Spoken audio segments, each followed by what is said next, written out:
Tengo el placer de presentar al primer conferenciante que hablará sobre la igualdad de género en el sistema universitario español y ese primer conferenciante, como pueden ver, es el secretario general de Universidades, José Manuel Pingarrón. Y no sé si presentar al secretario general o presentar al amigo. Hemos estado muchísimo tiempo compartiendo momentos dentro de CRUE, cuando llevaba en el comité ejecutivo de CRUE, donde José Manuel que es catedrático de química, como sabéis, de la Universidad Complutense de Madrid, pues fue presidente de la red OTRI y luego fue secretario ejecutivo de CRUE I+D. Y fueron años interesantes los que creo que desde CRUE I+D y desde CRUE en general, pues se hicieron cosas muy positivas para el sistema universitario español, que ahora pues CRUE sigue evidente haciendo, sobre todo en este marco legislativo en el que nos encontramos en esta trepidante momento legislativo en el que nos encontramos y en el que, de luego, pues tenerlo a él en la Secretaría General pues nos permite una vía de comunicación muy fluida por ese conocimiento que tenemos tanto en lo académico como en lo personal unos de otros, y eso, desde luego, siempre es de agradecer. José Manuel, yo creo que lo podemos definir como un universitario, como un académico, ¿no? Mira su currículum y es pues lo que todos entendemos que debe ser un profesor universitario. Un profesor universitario de endogamia buena, de esa endogamia tan criticada, de endogamia buena, ese profesor universitario que se forma en la universidad, en este caso en la Universidad Complutense, que tiene estancias postdoctorales en París, que es profesor visitante en Cornell y que luego, pues evidentemente, recala de nuevo en su universidad y desarrolla una brillantísima actividad científica, y una actividad docente en el ámbito de la química, y una actividad científica que no solamente se limita a la publicación, no sé por dónde ir allá, de 400 y pico papers. Saben que los químicos, y sobre todo los químicos analíticos, publican, pero son buenas publicaciones científicas que además luego pues se transforman en transferencia del conocimiento, y es, bueno, pues es fundador de una empresa de base tecnológica de la Universidad Complutense, cerrando ese círculo virtuoso de la investigación y de la transferencia, de eso de lo que tanto hablamos y por lo que tanto estamos peleando, de llevar dentro de nuestra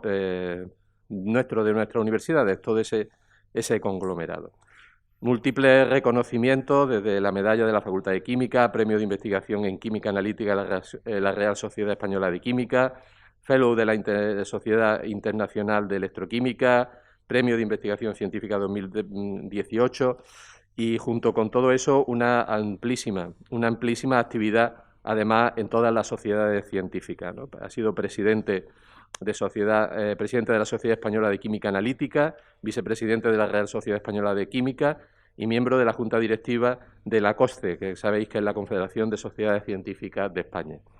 Y cuando fue vicerrector en la Complutense, fue vicerrector de transferencia del conocimiento y emprendimiento, pues terminó recalando, lo fichamos en CRUE para la ejecutiva de I+D, como os decía antes, primero como presidente de la red OTRI y posteriormente, que no es una red fácil para los que no lo conocéis, pero los que lo conocemos sabemos que no es una red fácil, y luego como secretario ejecutivo, como antes os decía, donde compartimos muy buenos momentos y donde establecimos, bueno, creo, una estrecha relación que sigue manteniéndose en ese puesto de secretario general de universidades.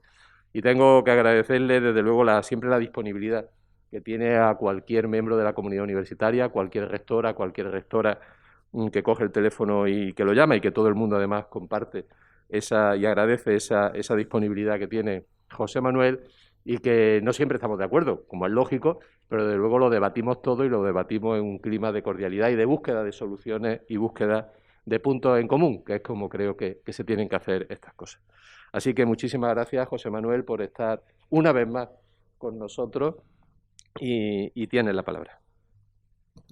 Pues muchísimas gracias, querido presidente de CRUE y querido amigo José Carlos, por tus amables palabras.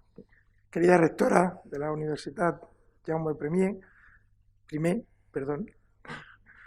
Queridas rectoras, rectores, senadora, es un placer volver a verte queridas amigos, amigas, colegas, compañeras.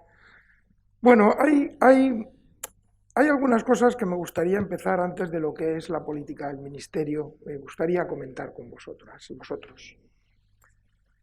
Primero es una reflexión personal que tiene que ver mucho con luego lo que es la política del Ministerio y también lo que es la política de CRUE en la Delegación de Igualdad. Desde luego, quien no se dé cuenta que la revolución feminista es un hecho es que no observa a su alrededor. Esto es imparable, quiero decir. Y lo que tenemos que hacer es aprovechar esta revolución. Aprovechar esta revolución para, como en todas las revoluciones, coger lo mejor que nos está trayendo. Que desde luego, sin duda ninguna, la igualdad es uno de los aspectos, pero no solo el único aspecto. Esta revolución feminista nos está trayendo visiones diferentes de lo que es la sociedad y de lo que es la vida. Y en la universidad también tenemos que aprovechar esta revolución. Desafortunadamente y desgraciadamente hay coletazos de un mundo antiguo que se han puesto de manifiesto trágicamente en las últimas semanas, con actuaciones incomprensibles, salvo por esa parte de la sociedad que no comprende que estamos viviendo esta revolución imparable, no comprende que esto ya no va a ser nunca como podía ser hace, no sé, nos decía la directora general, 1850 y algo, ¿no? Pero no, como podía ser hace 20 años. Esto ya no va a ser así nunca, ya no va a ser así nunca.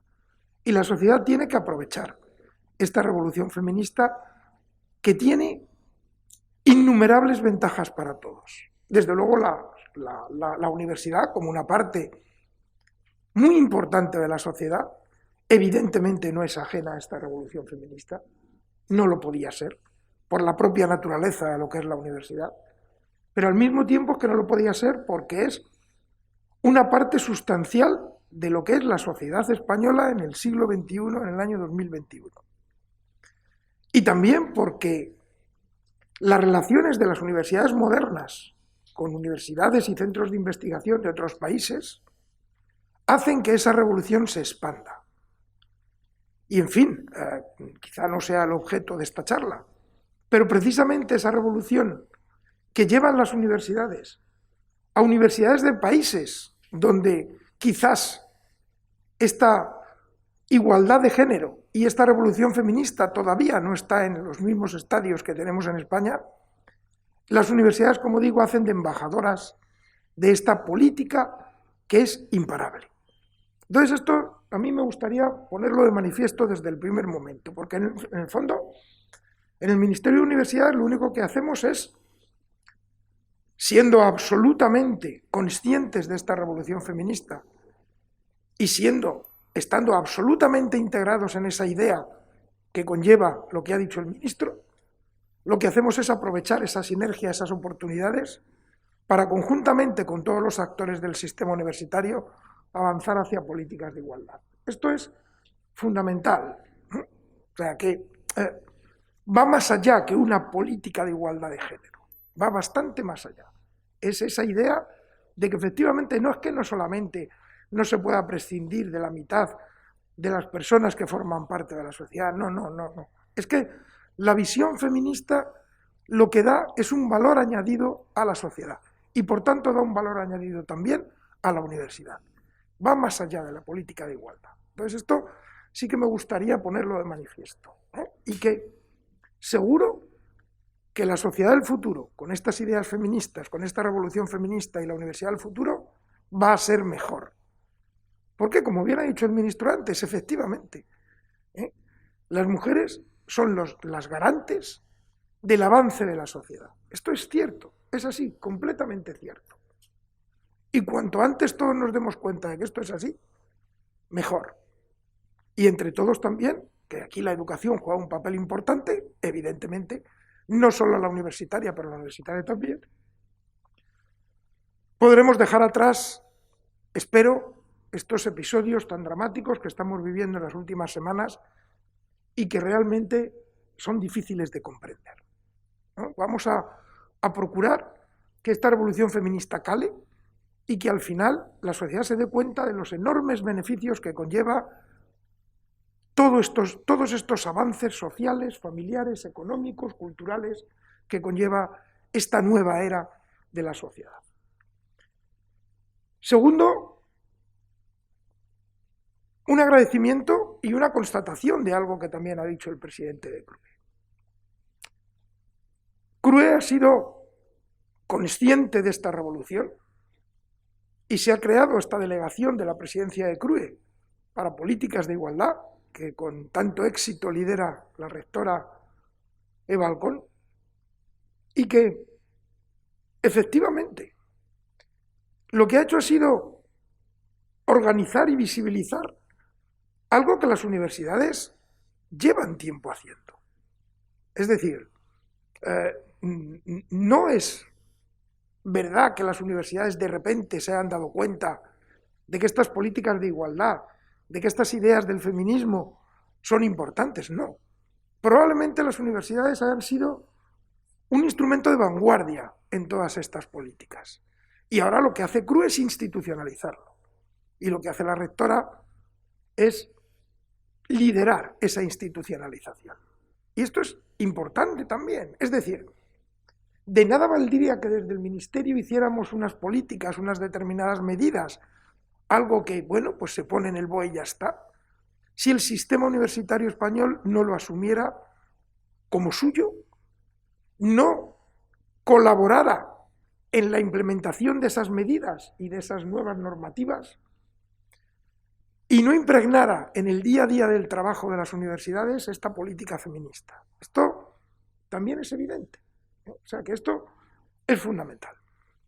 Y quizá a un nivel más interno, pues lo que desde luego como Ministerio de Universidades, y aunque quede un poco feo, a mí sí me gustaría agradecer públicamente el trabajo que la directora de gabinete del ministro, la doctora Marta Cruels, está realizando en este sentido. Porque en realidad, de verdad, muchas de las políticas transversales de las que vamos a hablar brevemente a continuación llevan su huella. Por lo tanto, pues gracias, Marta, por este trabajo excelente, que a mí me toca contar hoy, pero que evidentemente es su trabajo. Es verdad que, como somos un ministerio pequeñín, pues tenemos un comité de dirección de 4 personas, el ministro, el subsecretario, la directora de gabinete y yo, y las decisiones se toman colegiadamente, pero efectivamente las políticas de igualdad llevan el sello de Marta. O sea que esto es justo reconocerlo. Y muchos de los avances que se hacen, pues, insisto, le corresponden a ella. Bueno, ¿qué líneas de actuación prioritaria del Ministerio de Universidades hay en políticas de igualdad? Desde luego hay una idea clave, y es que, insisto, la política de igualdad y lo que es ese espíritu feminista es transversal, absolutamente transversal a todas las actuaciones del Ministerio. Del Ministerio y de los organismos autónomos que están adscritos al Ministerio.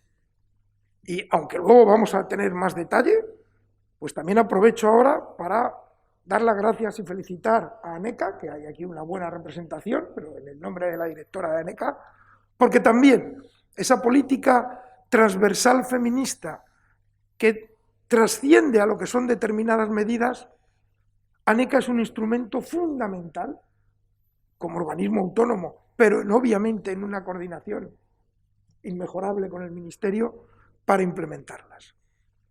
Y ya veremos después que esas medidas, ANECA, Ministerio de Universidades, CRUE, quizás son el mejor vehículo para efectivamente implementarlas de una manera eficiente. O sea que esto también me gustaría que quedara claro desde el primer momento. Y también en la medida en que obviamente respetemos toda la autonomía universitaria, esta política transversal feminista y de igualdad se traduce en los cursos que lleva a cabo la Universidad Internacional Menéndez Pelayo, como no puede ser de otra manera. Bueno, pues como digo, ¿cuáles son las principales líneas de actuación en materia de igualdad del Ministerio de Universidades? Repito que la línea del Ministerio va mucho más allá que las políticas de igualdad solo, pero vamos a centrarnos hoy en las políticas de igualdad. Pues en primer lugar, algo que, claro, va de suyo, ¿no? Si esta es una política transversal, es una política que trasciende a todo lo que hace el Ministerio, evidentemente. Los principios de la igualdad de género, la visión de género, la perspectiva de género, tiene que estar presente en cualquier normativa que salga del Ministerio de Universidades. Esto es de cajón, ¿no? Si creemos en esto, todo tiene que estar impregnado de esta política y por lo tanto, pues vamos a continuar. Evidentemente, para eliminar las desigualdades, como pone en la transparencia de género existentes en el ámbito universitario, pero insisto en que no solo para eso. Hay que trascender un poquito más allá, evitar las desigualdades, eliminarlas, no minimizarlas, eliminarlas. Esto desde luego es una política prioritaria, pero tiene que ir más allá, tiene que ir a la impregnación de ese espíritu feminista que queremos que esté no solo en la política del Ministerio, sino que también trascienda y, como evidentemente así ocurre, en las actividades que CRUE hace y en las actividades que hacen las propias universidades. Por lo tanto, esto es fundamental. Hay una segunda línea que ha salido, se ha puesto de manifiesto en lo que decía la directora general y en lo que decía también el ministro, ¿no? La educación es el arma más poderosa que tiene la sociedad para efectuar cambios. Y esa revolución feminista, esas ideas feministas, tienen que venir por la base de la educación. La educación desde el principio, como también bien ha dicho el presidente de CRUE, pero también en la universidad. Tenemos que impregnar que esa producción, transferencia de conocimiento, aprendizaje, todo lo que estamos siempre orgullosos de hacer en la universidad y en colaboración también con las enseñanzas preuniversitarias, debemos darnos cuenta que existe todavía un cierto nivel de desigualdad. No me atrevería a cuantificarlo, porque luego hay expertas y expertos que desde luego seguro que en estos días lo van a cuantificar, porque su trabajo de investigación precisamente es eso, cuantificarlo. Yo estoy hablando más en términos cualitativos que cuantitativos, como verán. Pero es verdad que esa creación y transferencia de conocimiento y transmisión de conocimiento, genera desigualdades de género. Bueno, y eso, la primera de las actuaciones que hay que tener para evitarlas es reconocerlo y estudiarlo. Esto es muy universitario también. Lo reconocemos, pero necesitamos datos, necesitamos estudios, necesitamos proyectos, necesitamos colaboraciones para al final hacer diagnósticos que sean exactos y luego poder tomar medidas a través de esos diagnósticos. Entonces, y claro, ¿qué es, digamos, lo más sencillo desde el punto de vista del Ministerio? Lo más sencillo desde el punto de vista del Ministerio es que, bueno, pues en el ámbito en que nosotros podamos como Ministerio y en el ámbito en que ANECA pueda como organismo autónomo, vamos a implementar acciones específicas que avancen en este sentido, ¿no? Entonces, y acciones específicas que en principio pues tienen también que impregnar todas las actuaciones que hace el Ministerio. Cuando evaluamos, o ANECA, cuando se acredita, cuando hacemos la política de ayudas y becas al estudio, cuando colaboramos con el Ministerio de Ciencia e Innovación para las políticas de investigación, ayudando como podemos desde el Ministerio a esas unidades de igualdad a las que ya también se han referido mis compañeras y compañeros, que son tan importantes. Y fijaros, ya lo adelanto, vamos a poner, esperemos que en la ley también, pero desde luego en los reales decretos que tenemos, también esperemos ya en el tramo final de su aprobación, pero vamos a poner que una universidad, para ser reconocida como tal, tiene que tener una unidad de igualdad. O sea, no, me dirán, bueno, pues si ya las tenemos todas, ¿no? Bueno, no sé si todas, pero que esté en una ley que tiene que haber es diferente a que si quiero la tengo y si no quiero no la tengo. O sea que estas son las cosas que desde el punto de vista del Ministerio podemos hacer. Y luego, pues impulsando lo que un Ministerio de Universidades desde luego no puede negarse a hacer. Y es eso, reflexionar, estudiar, promover estudios, colaborar, con CRUE, con ANECA, con toda la comunidad universitaria, que permitan avanzar en estas acciones específicas que a su vez, insisto, eliminen las brechas que hay en cuanto al género y que vayan más allá. A mí esto me dirá, es un poco pesado, pero es que es verdad, me interesa mucho que no lo circunscribamos solo a lo que son las políticas de igualdad, sino que intentemos ir un poco más allá e impregnar de ese espíritu feminista lo que podamos hacer desde las universidades. Bueno, yo voy a mirar el reloj porque como me enrollo, ya sabemos que los universitarios somos como somos, ¿no? Y nos enrollamos y al final se nos va el tiempo, se nos va el santo al cielo. Bueno, pues ya también se ha dicho, o sea, ¿qué medidas se promueven para la equidad de género en el sistema universitario? Bueno, tenemos un instrumento fundamental que ya ha salido varias veces durante esta mañana, que es la creación de la Mesa de Género de Universidades. Recuerden que cuando estábamos las universidades en el Ministerio de Ciencia e Innovación, también había una mesa de género, pero una mesa de género, digamos, global.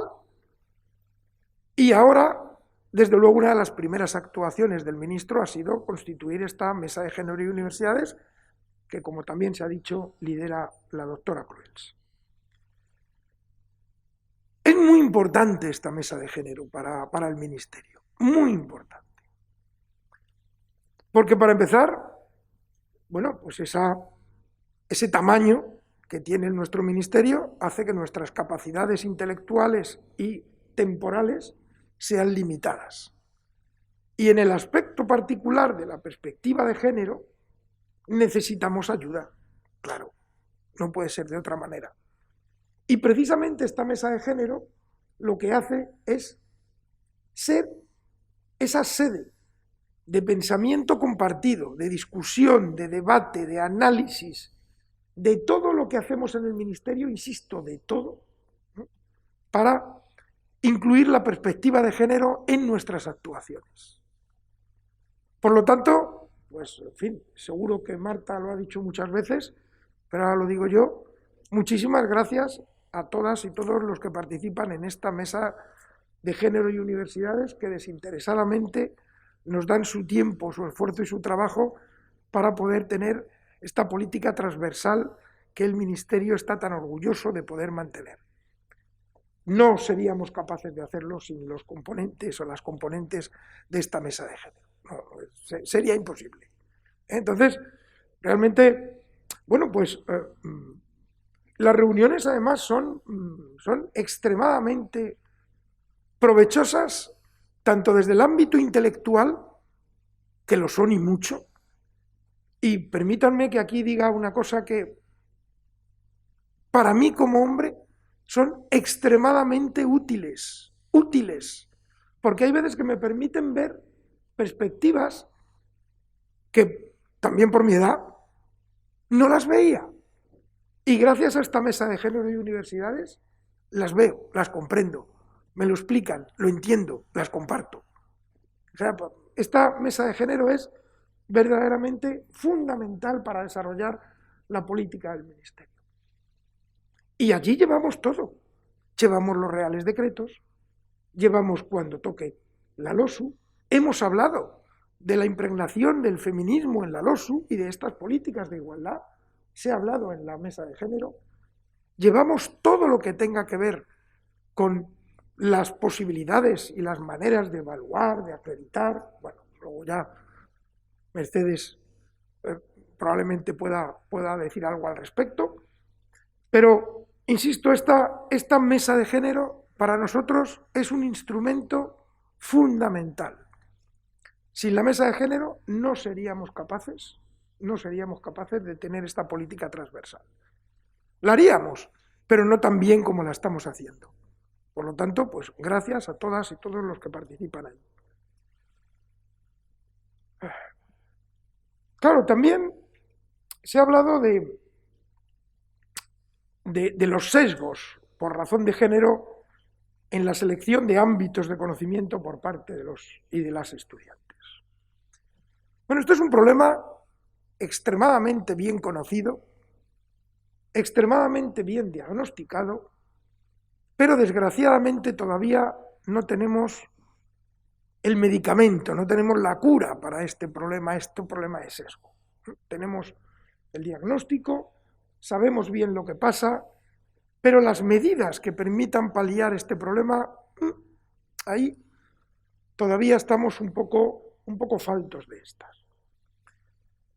Bueno, pues, como digo, una de las actuaciones del Ministerio, como no puede ser de otra manera, es promover estudios que nos permitan no solo diagnosticar, analizar cuál es la situación, sino que nos permitan diseñar experiencias, aquí hablamos de experiencias piloto, como ven, de tal manera que podamos proponer cambios de la manera que sea. Yo realmente tengo que decirles que aquí me siento un poco impotente a la hora de poder decirles, pues yo creo que un cambio sería, porque lo he sufrido en mi propia familia, ¿no? O sea, yo tengo una hija de 19 años que está haciendo primer curso en la Universidad Autónoma de Madrid y bueno, era buena en matemáticas, era buena en química, era buena en física. Yo, en fin, quizá por deformación profesional tenía esperanza de que eligiera algo de ciencias o alguna ingeniería. Bueno, pues no. O sea, al final, pues está haciendo una carrera que se llama Derecho, Políticas y Administraciones Públicas, como ven, nada más alejado de mi especialidad. También probablemente sea el efecto físico de la acción y de la reacción, ¿no? Que puede que sea así. Pero he hablado con ella muchas veces sobre por qué no le han atraído cuando era buena en estas materias, por qué al final. Y la verdad es que las excusas son las razones, porque tampoco son excusas, las razones son de lo más variopinto, desde que eso es muy difícil, hasta que no, porque no me gusta tanto, hasta que, las matemáticas. Pero yo le decía, pero si siempre has sacado nota en matemáticas. Sí, pero no es lo mismo el bachillerato que luego hacer una carrera, no es igual. Entonces, no me siento capaz de decir qué medidas podemos hacer para que este sesgo que es evidente en algunos de los títulos que ofertamos desde las universidades lo podamos eliminar. Sinceramente, yo creo que aquí, pues CRUE, las universidades, pueden ayudar mucho al Ministerio también a través de estos proyectos piloto. Insisto, no solo para diagnosticar, que yo creo que el diagnóstico de verdad lo dominamos, pero ¿y ahora qué? Ya sabemos que hay ese diagnóstico, ¿y ahora qué? ¿Qué hacemos? Quizás, pues como ha dicho el presidente, visibilizar a las grandes mujeres científicas e ingenieras que hemos tenido en este país. Quizá eso sea una manera. Quizás también intentar que esta educación que tiene que ver con estos sesgos en estos determinados ámbitos de conocimiento se puedan visibilizar y se puedan, alguna medida, mitigar antes de que lleguen a la universidad o antes de que tengan que elegir qué carrera hacer, ¿no? Esto es importante también.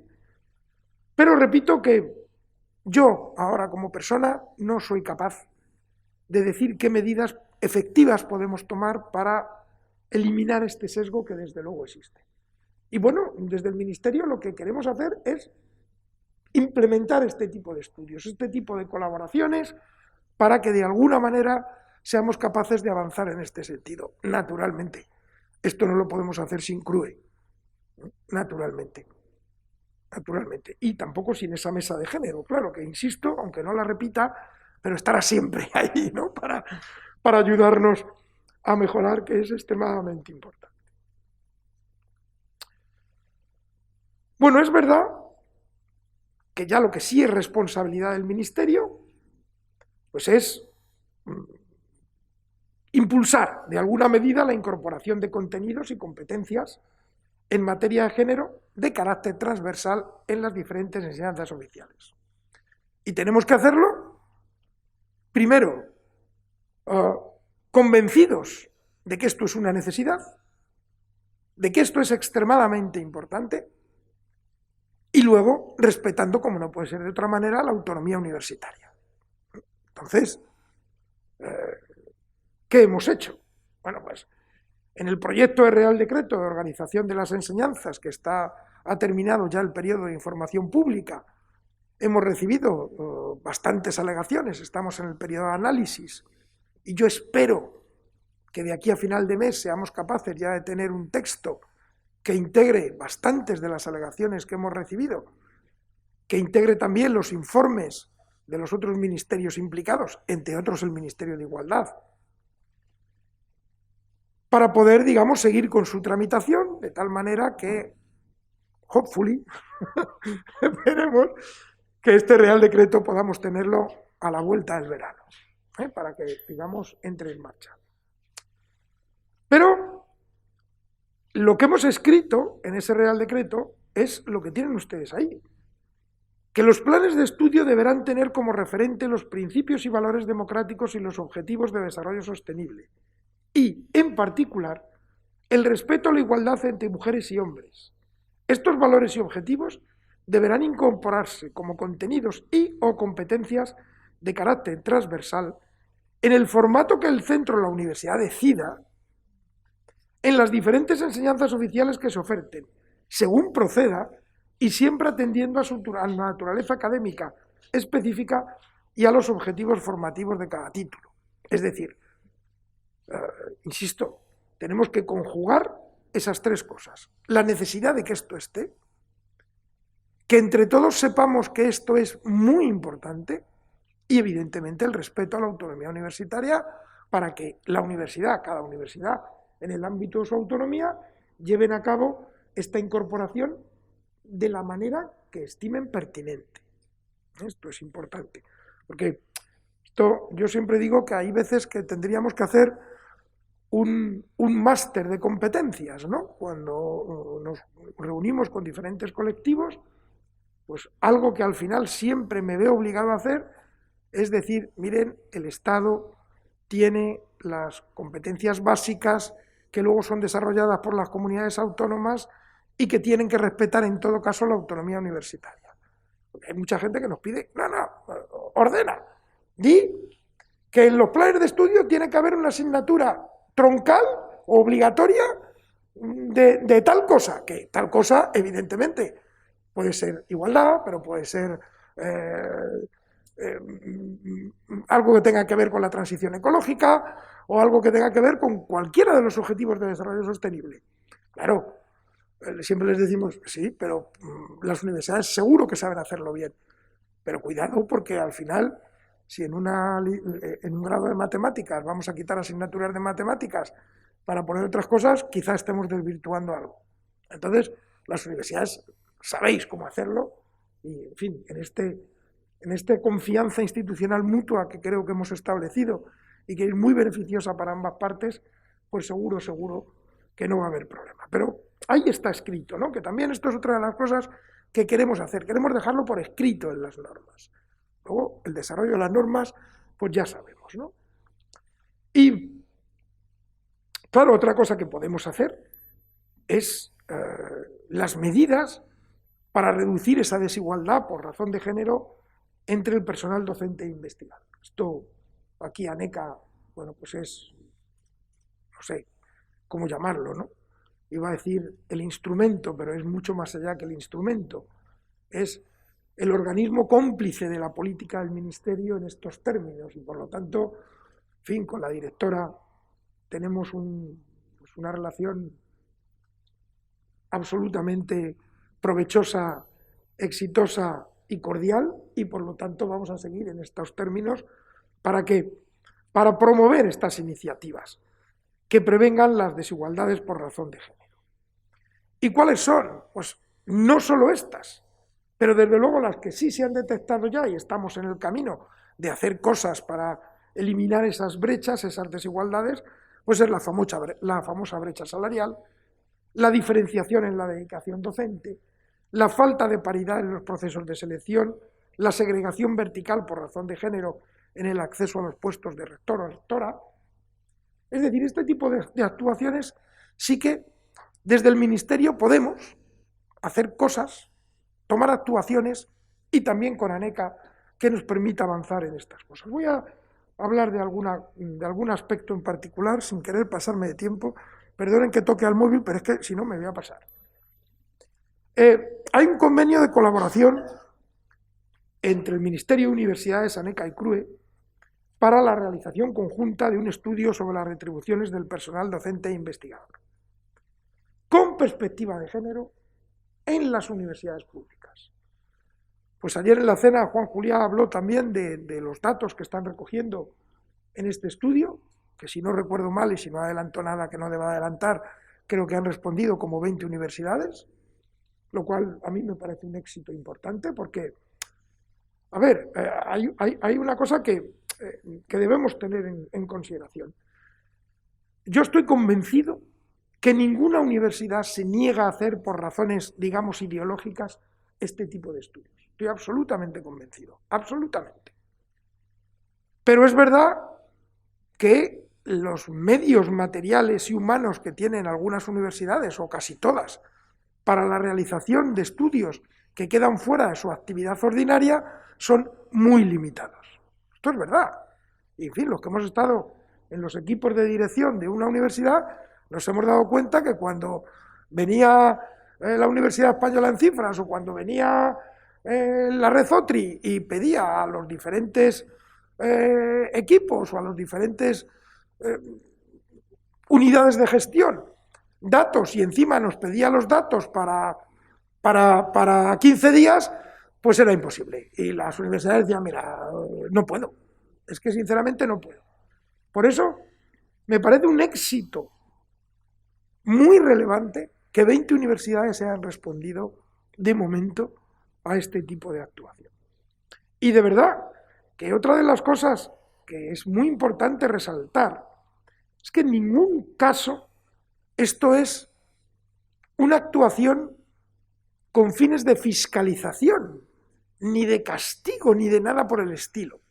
Es, como viene ahí, una herramienta al servicio de las propias universidades para conocer su situación, que en algunos casos pueden no conocerla, y que puedan articular acciones encaminadas a eliminarla, si es que procede. A lo mejor hay algunas universidades que ya lo han hecho, pero si es que procede, que sea una herramienta para permitir eliminar, y aquí sí que lo digo claro, eliminar esa brecha salarial, porque eso sí que no se justifica de ninguna manera, no se justifica en ningún sitio, pero desde luego en la universidad de ninguna forma. Bueno, saben que también tenemos un proyecto de Real Decreto de creación y reconocimiento de universidades. Este ya está en el Consejo de Estado, es decir, si todo sale bien, pues esperamos que unas pocas semanas, no me gustaría cuantificar porque, en fin, luego los plazos nunca se cumplen, pero yo creo que en unas pocas semanas ya puede ir a Consejo de Ministros. Bueno, pues entre las actuaciones que hemos dejado por escrito, hay una, fíjense que procuramos obligar a casi nada. Nosotros no nos gusta obligar, sinceramente, y menos a las universidades. Pero en este Real Decreto de Creación y Reconocimiento, como bien saben, hemos puesto una serie de requisitos para que algo, una institución de educación superior, merezca el nombre de universidad. Unos requisitos que van pues, desde los medios materiales y humanos hacia la labor investigadora, la labor docente, la oferta académica. Pues bien, uno de los requisitos que hemos puesto para que en los estatutos de una universidad, las normas de organización y funcionamiento en el caso de las universidades privadas, es que tienen que disponer de un plan de igualdad de mujeres y hombres, de un protocolo contra el acoso sexual y el acoso por razón de sexo en el trabajo y de un registro salarial. Es decir, esto sí queremos que todas las universidades del sistema universitario español lo tengan. Y por eso lo hemos puesto en este Real Decreto. Y tengo que decirles que de las múltiples alegaciones que hemos recibido para este Real Decreto en el tiempo de tramitación, que ya va siendo unos cuantos meses, ninguna ha puesto en tela de juicio esta obligación. Ninguna. Bueno, pues eso también es un avance de cómo es la mentalidad ahora mismo de el ecosistema universitario, ¿no? O sea, que no estamos haciendo barbaridades ni estamos haciendo imposiciones que no se asuman con naturalidad en todo el sistema universitario.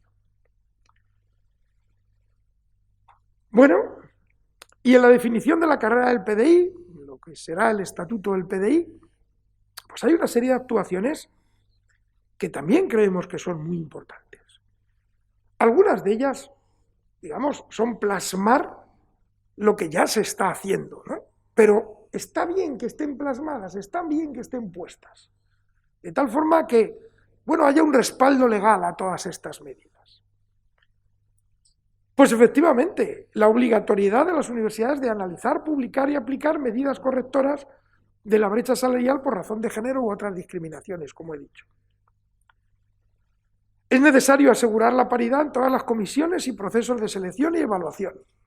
Saben que aquí, desde el Ministerio, siempre decimos que se considera que esta paridad se consigue en esa horquilla 40-60, ¿no? Porque además también todos sabemos que por las cosas que se han dicho, hay determinadas, iba a decir áreas, ya quiero cambiar la palabrita, ámbitos de conocimiento donde esto es más difícil, esto es más complicado y por tanto, bueno, pues en fin, hay que darse cuenta de que esto es así. Pero algo que es importante.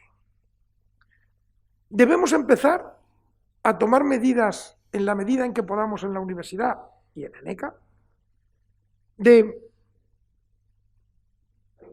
garantizar los derechos de conciliación de la vida familiar, laboral y personal. Y esto, y en fin, tengo aquí a María Bustelo, que es una experta en este tema, esta conciliación en la vida laboral, familiar y personal, cuando hablamos de esto, estamos hablando de no penalizar a las mujeres. Estamos hablando de eso.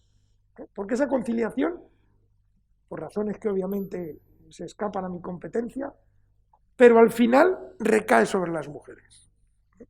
E incluso en personas jóvenes que están en mi entorno, yo lo veo.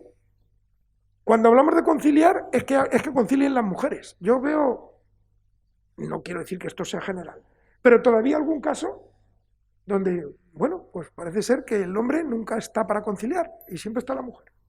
Cuando tienen puestos de trabajo análogos, además, o sea que tampoco, en fin. Y yo creo que esto también es importante que aparezca. Y creo que esto, creemos, debe estar en esos planes individuales de dedicación donde esperemos que en el estatuto del PDI se establezca esa horquilla mínima y máxima de dedicación del profesorado a las tareas docentes e investigadoras. Vamos con la perspectiva de género, no me queda mucho, no, procuro ser poco pesado y además procuro siempre atenerme al tiempo que me dan. Perspectiva de género en la evaluación del personal docente e investigador. Pues lo mismo, desde luego, aquí sí que hay estudios, y seguro que en esta jornada salen, donde el mayor tiempo de dedicación a cuidar a personas dependientes, eso recae en una penalización de la carrera académica fundamentalmente de las mujeres. Y en la medida en que desde el Ministerio de Universidades y desde ANECA esto se pueda corregir, lo vamos a hacer. Desde luego, ni que decir tiene las mujeres que han sufrido o sufren violencia de género. Desde luego, esto es otra de las cosas que transversalmente aparece en toda la normativa que hacemos desde el Ministerio de Universidades. Y luego hablaremos de un caso específico en becas, ¿no? Que yo creo que es importante. Por lo tanto, esto es una prioridad para el Ministerio de Universidades como para la Agencia Nacional de Evaluación de la Calidad y Acreditación. Esto es extremadamente importante para el Ministerio. Bueno, ¿y qué hacemos? ¿Qué hace también? ¿Qué hace ANECA fundamentalmente, ¿no? Porque esto, digamos, es su competencia, ¿no? Pero como he dicho antes, siempre tenemos esa coordinación entre las políticas de ANECA y las políticas del Ministerio que nos permite avanzar en el mismo sentido. Pues en los criterios de evaluación del profesorado, tanto en la evaluación de los sexenios de investigación y de transferencia, que ahí falta una N, como en la evaluación de las acreditaciones del profesorado, para poderse presentar a las plazas de funcionarios, hay medidas específicas, y esto en cada convocatoria así sale, para considerar situaciones de permiso por maternidad o paternidad, o de excedencia por el cuidado de hijos y de hijas, o por el cuidado de familiares en primer grado dependientes que estén a su cargo o por razón de violencia de género. Estas medidas lo que hacen es eliminar esos frenos a la carrera académica, a la evaluación del profesorado, fundamentalmente de las mujeres. Evidentemente la sociedad está evolucionando y cada vez más esos cuidados, esos permisos, ese cuidado de las personas dependientes es más compartido, pero tenemos que reconocer que todavía no es así. Y por lo tanto tenemos que implementar medidas para ayudar a eso.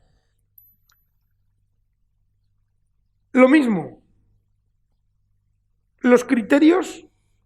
se me olvidaba decir antes que en el Real Decreto de Organización de Enseñanzas, uno de los ámbitos de conocimiento es un ámbito dedicado específicamente a estudios de género y estudios feministas.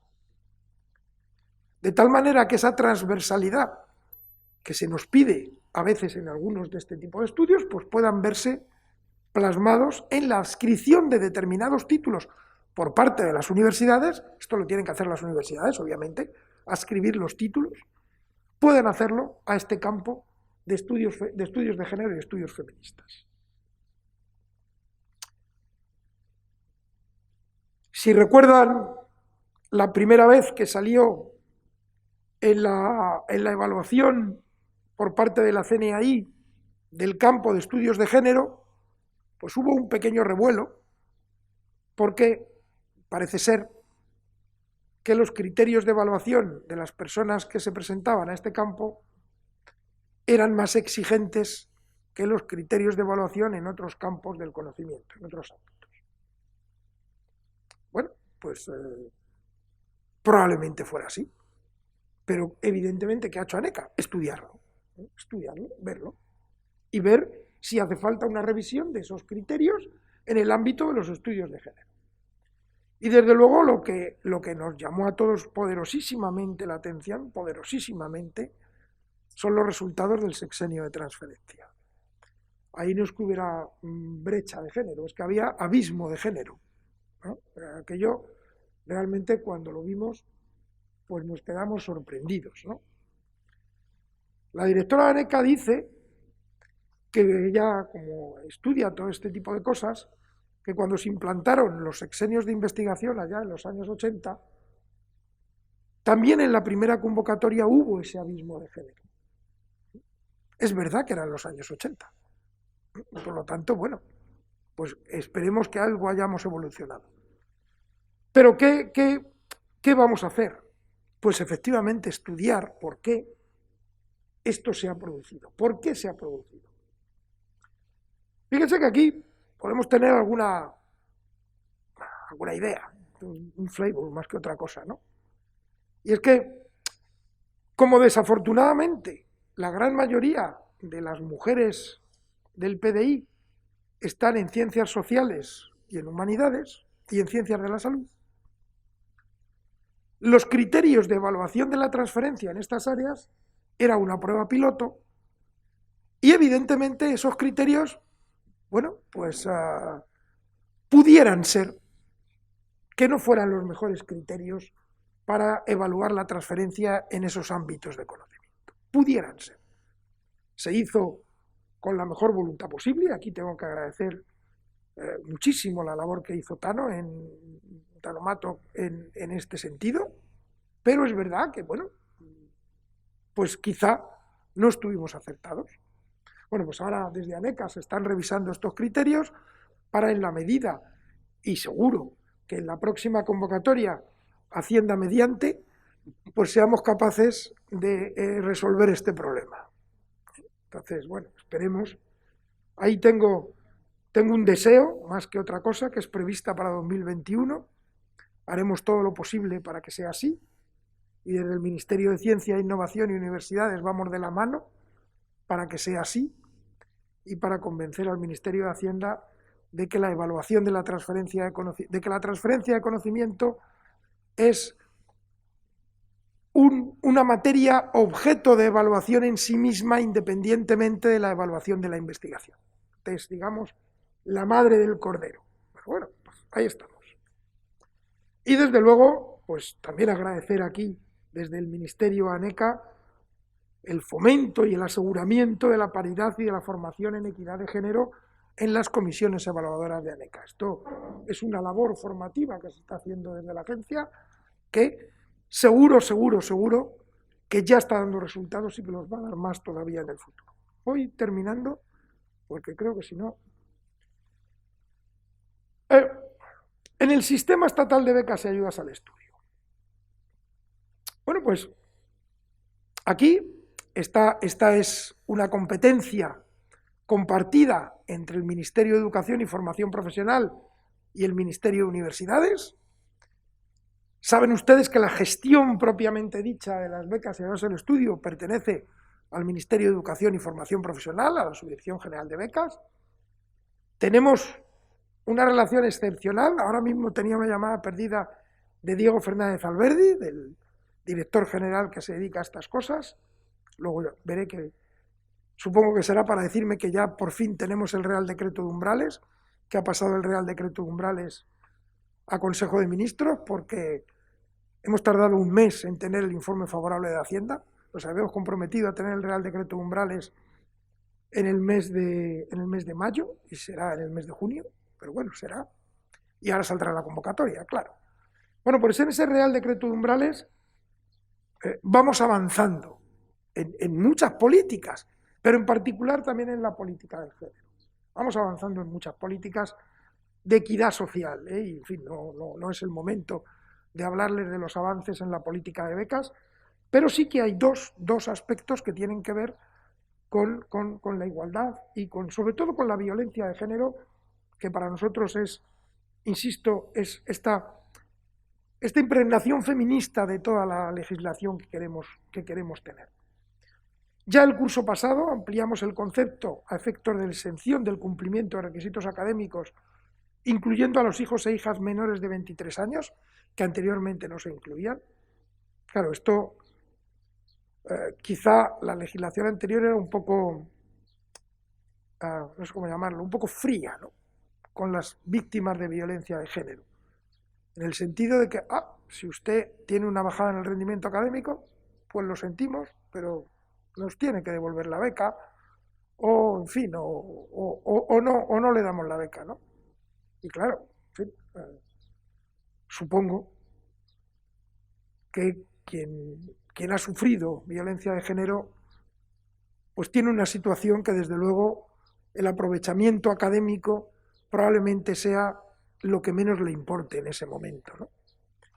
Por lo tanto, esto fue lo que hicimos el año pasado, y este año, en el nuevo Real Decreto de Umbrales, que insisto, espero que esté ya en el Consejo de Ministros o que vaya a Consejo de Ministros la próxima semana, pues lo que hemos hecho es la eliminación de la necesidad de acreditar que como consecuencia de ser víctima de violencia de género, o hijo o hija, se haya producido un menor rendimiento académico. Esto era una doble penalización.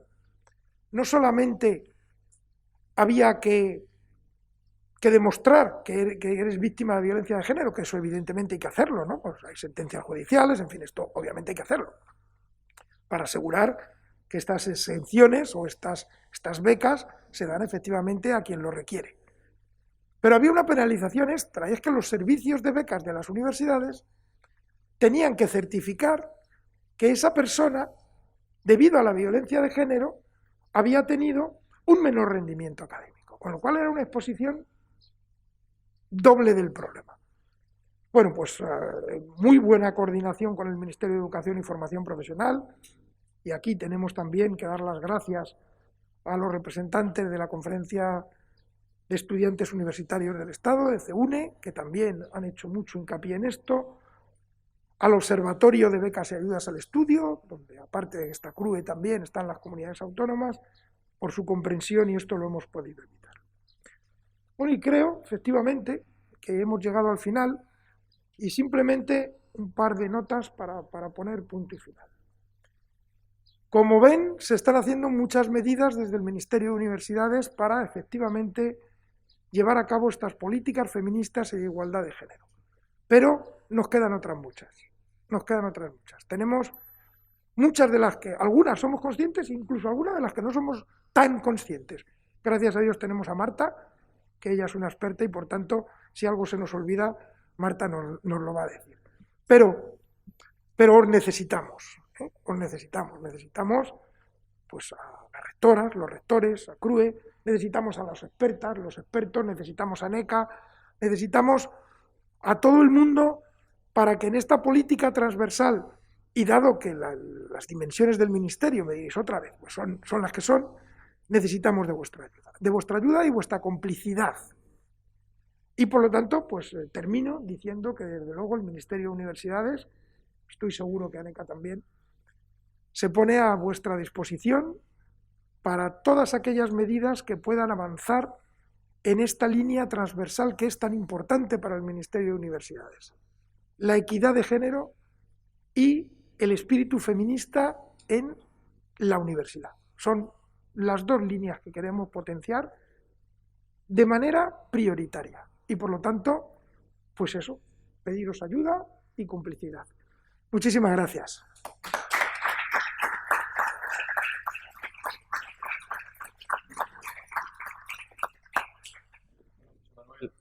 Ha sido un académico disciplinado, has quedado en hora.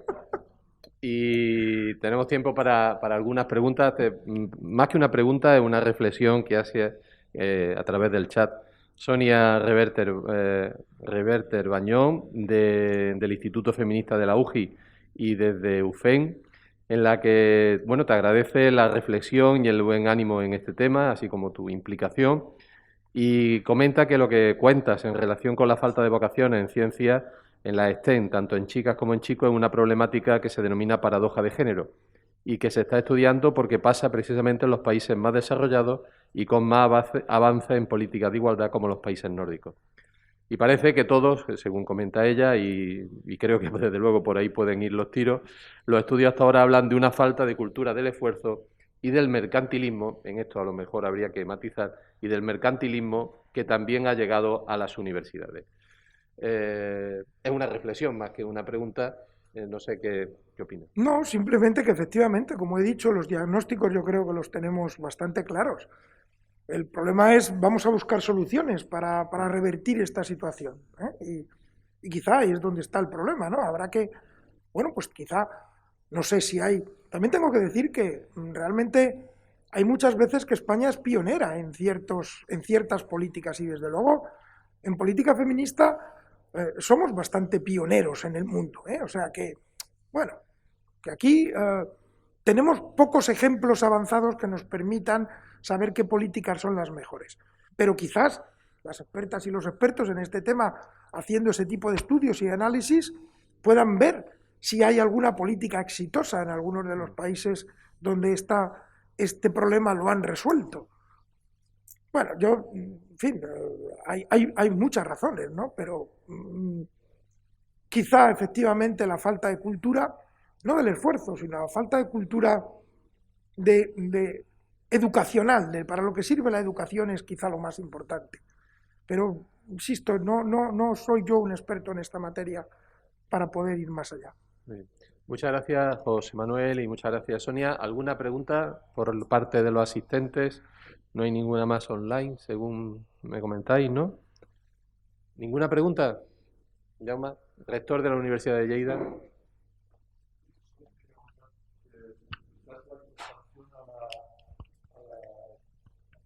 Quizás la incorporación a la universidad en plazas estables es la estabilización de